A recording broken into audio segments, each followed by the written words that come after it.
Donc en fait, j'ai un produit qui s'appelle la Junior Academy. C'est une formation en audit financier qui va être un peu le cœur du business pendant quelques temps. Là, du coup, j'ai relancé le produit on est fin novembre, plus ou moins pendant une semaine. On est samedi, donc le lancement se finit mardi. Pour l'instant, les chiffres sont mauvais. Ils sont vraiment mauvais. Je pense que je serais peut-être à la moitié ou ce genre de choses. Je suis un peu tombé des nues et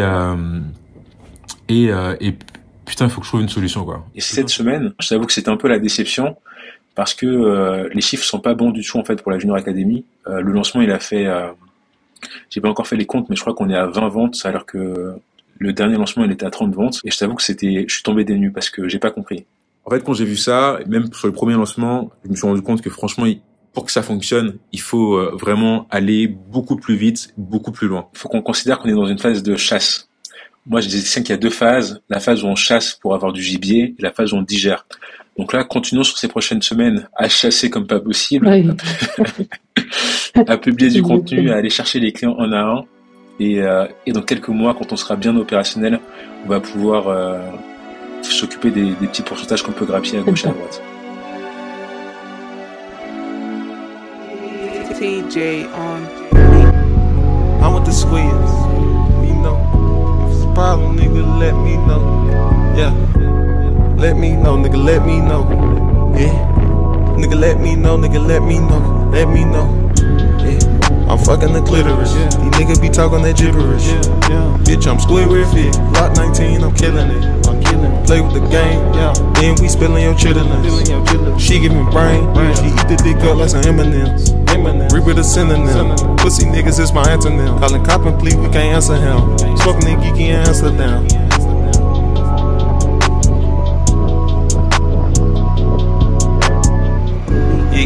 I'm smoking a geeky. Bought me a Glock with a PP. Squeaked up, I'm in VV. Nigga big post, no receipts. She on the knees, call her Nene. Her head dumb, call her Riri. Fuck her, then she got a DD. Rather tell my friends, get CC. K with a double clip. I always cut it out, so don't be afraid of the camera. Ain't nobody afraid of no camera. It's a nice hot pizza. I wonder if they could see the cheese. They could see the cheese. I was born in the States, but raised in Canada. Yeah. So, basically, me living in Canada, I realized on a day-to-day basis, it was too expensive. Yeah. If I really wanted to, my ambitions, I felt like if I traveled overseas, I would get to where I want to be. Yeah. A lot faster. I work sales and marketing right now. So like SEO services, yeah. Ad campaigns, right? And I work from home. I'm still a little bit young. So when I first got to Thailand, I was partying on the weekends and whatnot. So I didn't have that discipline. But in regards to past couple of months, I've been going to the gym each and every day. I've been focusing on my studies and all that stuff. So the only struggle has been discipline, but I've been able to, after a year of being in Thailand, I'm finally able to find some consistency. That's it. Yeah. Anybody who has dreams and ambitions to get from point A to point B, you need to sacrifice. My work-life balance right now is basically just sleep, work, and going to the gym. Yeah. Now, would you consider that a work-life balance or what? Because technically, if you're going to the gym, you're still putting in work. Sleeping is really just about optimization. Yeah. To tell you the truth, my mindset, as you know, because we talk a lot, what I will say is just for people that have big dreams.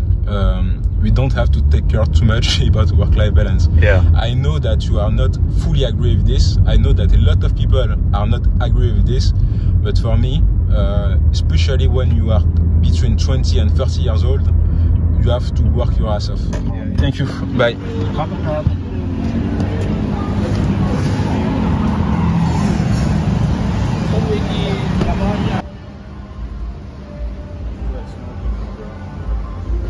It's late.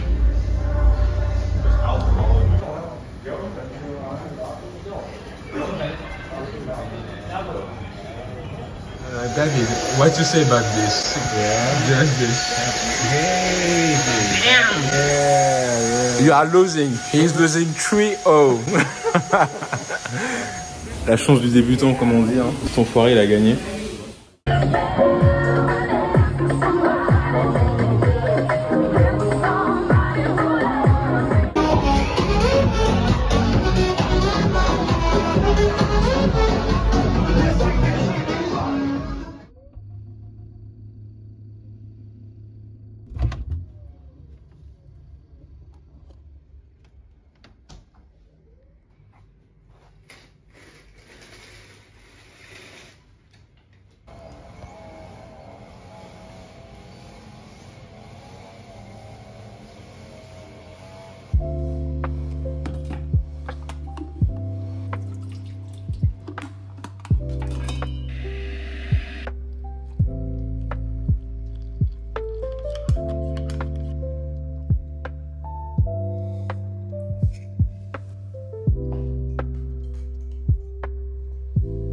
Ok, on se retrouve lundi matin. C'est un peu le moment de faire le point sur le déroulé de la semaine dernière, sur ce qui a fonctionné, ce qui a loupé. Il y a une phrase en anglais qui dit ce qui est mesuré est forcément amélioré. À partir du moment où vous avez l'habitude de mesurer un peu votre performance sur n'importe quel domaine, il y a une partie de notre cerveau, un peu compétitive, qui a tendance à vouloir l'améliorer coûte que coûte. Donc depuis quelques semaines, j'ai mis en place du coup un fichier de suivi Excel où en fait je note sur 1 à 5 mes performances au quotidien. Ça me prend 3 minutes par jour. J'ai mis en place un petit raccourci sur iPhone pour le faire rapidement et ça ressemble à ça. Il y a pas mal de stats, il y a le jour, etc. Et par rapport aux habitudes, par exemple, il y a le travail le matin, il y a l'alimentation, la salle de sport, le running, le fait de lire aussi, la méditation, l'humeur, l'intensité. Ça m'aide beaucoup à savoir exactement où j'en suis, à me fixer des objectifs parce que chaque semaine j'ai un objectif. Par exemple, la semaine dernière, l'objectif c'était notamment d'avoir une semaine à haute intensité. Ce que j'appelle haute intensité chez moi, c'est avoir une moyenne de plus de 4 sur 5 sur les éléments importants de la semaine.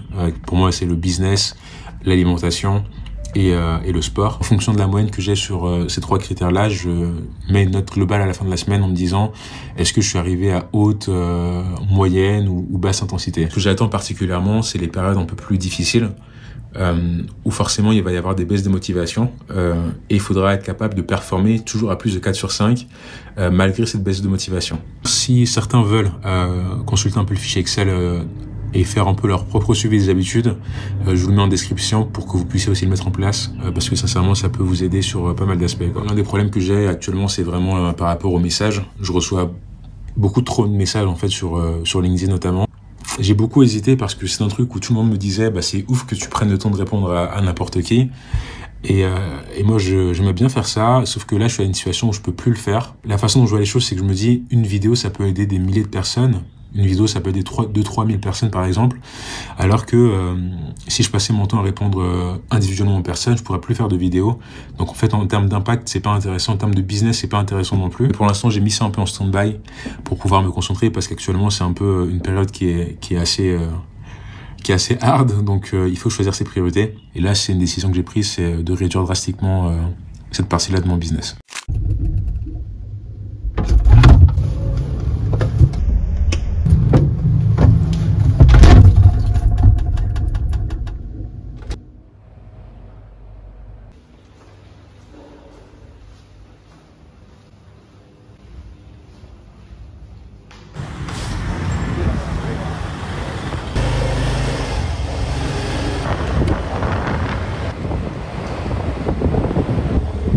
Yeah.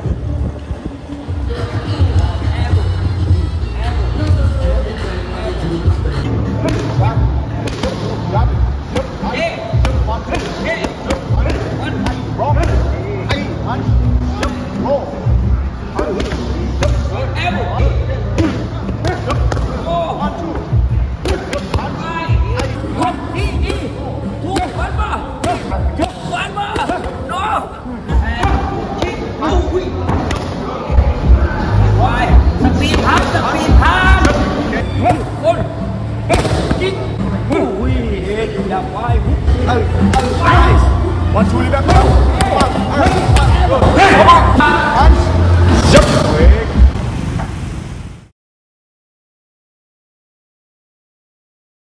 J'ai fini le taf, donc là c'est parti pour les quelques visites.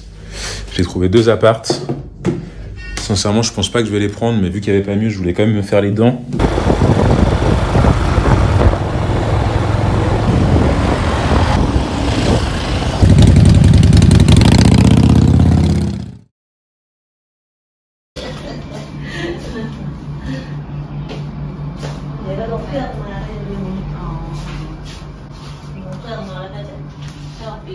Alors là, c'est pas mal.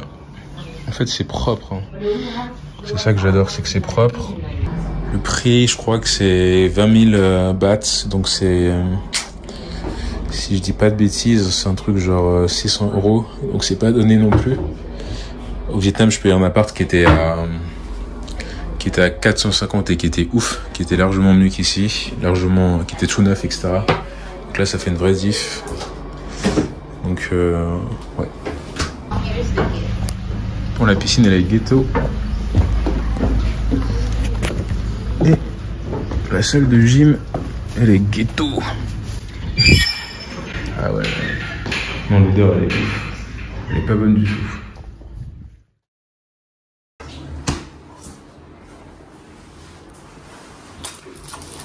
Donc pour le bureau, je pense que je pourrais m'installer ici. Sincèrement, c'est le coup de cœur parce qu'ils vont avoir les rideaux. Donc je me sens hyper bien ici et c'est hyper bien pour les vidéos. Parce que du coup, si je filme ici, mon arrière-plan, il va y avoir un truc hyper stylé, donc c'est hyper propre. Et en plus, il y aura des lumières que je pourrais utiliser. Comme celle-là. Alors là, c'est un autre délire. C'est hyper classe. Ça donne envie de se poser, c'est ouf. Et donc ça, c'est cool.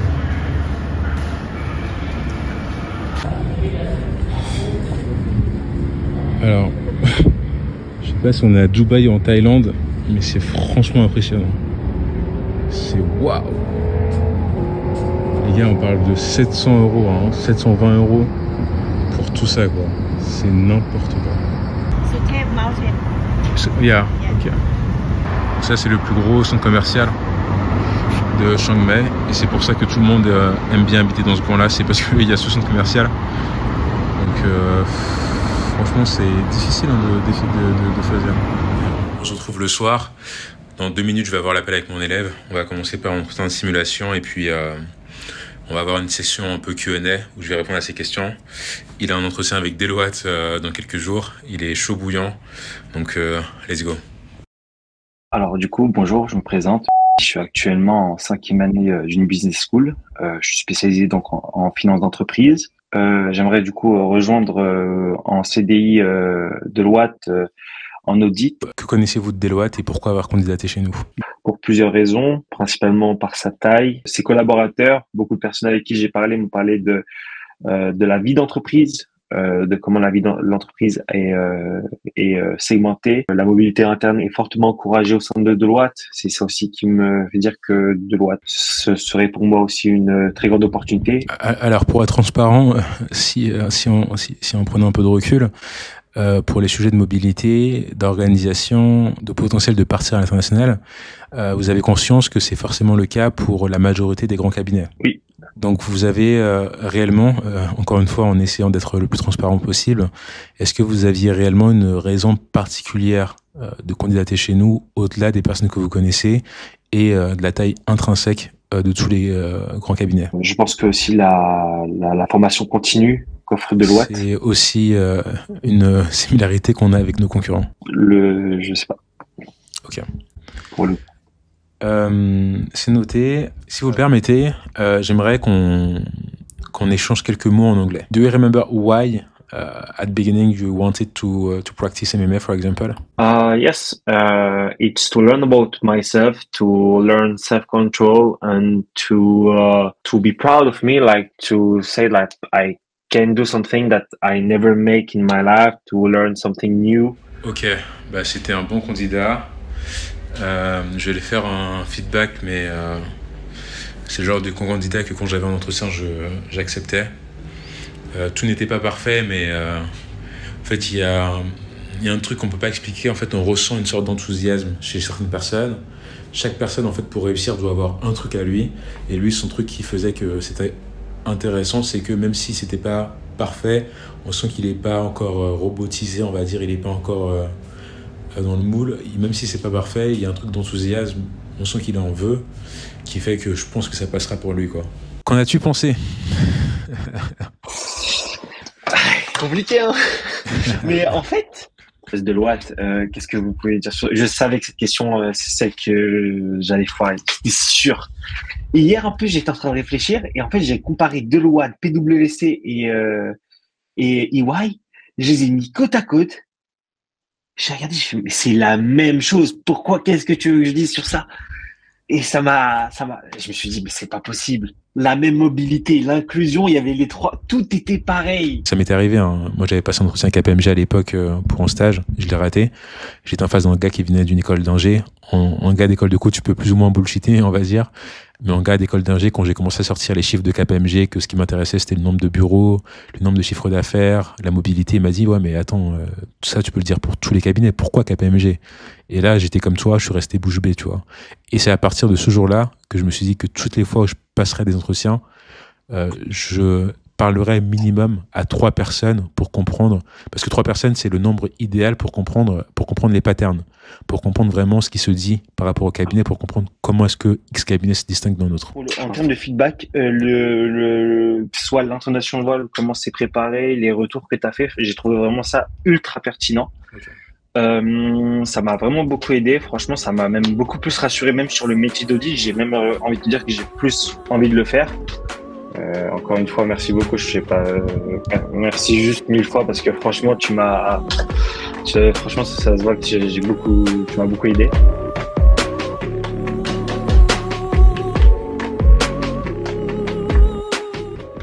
Séance de sport, musculation, 1 heure de running, let's go.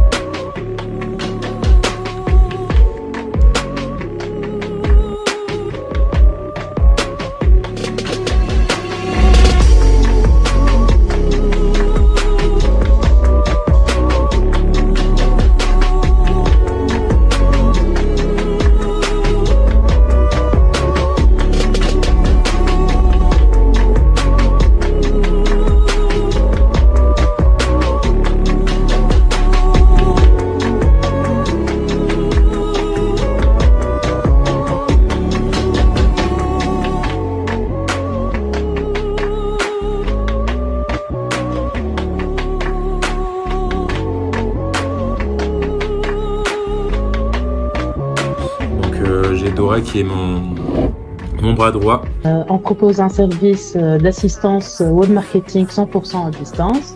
Donc tous les entrepreneurs peuvent déléguer chez nous leurs tâches web marketing, leurs tâches administratives, tout ce qui se fait à distance, on le fait. Dans mes calculs, pour qu'on puisse atteindre les centaines de milliers d'euros l'année prochaine, il faut qu'on ait presque 100 emails, c'est plutôt 110 emails par semaine. En fait, chaque semaine, les 2 seules métriques que j'ai dans ma tête, c'est combien de mails on a récolté, et aussi ce que je regarde à chaque lancement, c'est le taux de conversion, tu vois. Et cette semaine, je t'avoue que c'était un peu la déception, parce que les chiffres sont pas bons du tout en fait pour la Junior Academy. Peut-être que tu es en train d'attirer des gens qui sont dans des pays qui peuvent pas payer, par exemple. En Tunisie, même MoneyGram, où on peut juste recevoir, pas payer. Ouais, ça va être un gros problème, parce que la stratégie là qu'on a, c'est être premier sur la France, l'Afrique francophone et le Canada.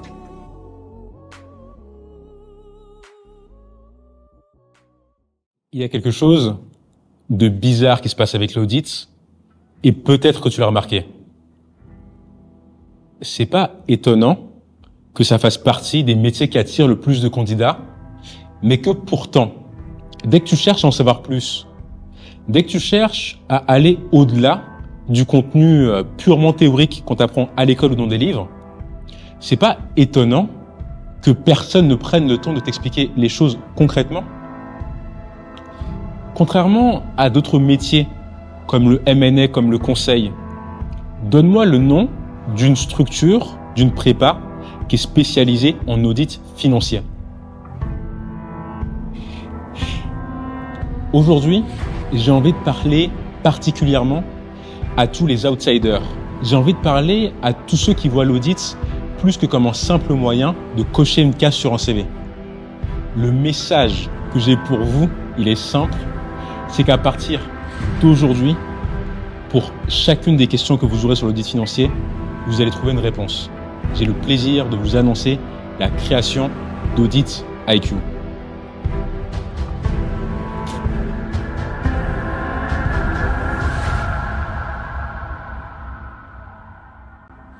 Notre mission avec Audit IQ, c'est de permettre à tous les outsiders de conquérir le monde des grands cabinets d'audit. L'ambition, elle est simple. C'est de faire d'Audit IQ la référence en France, en Afrique francophone et au Canada.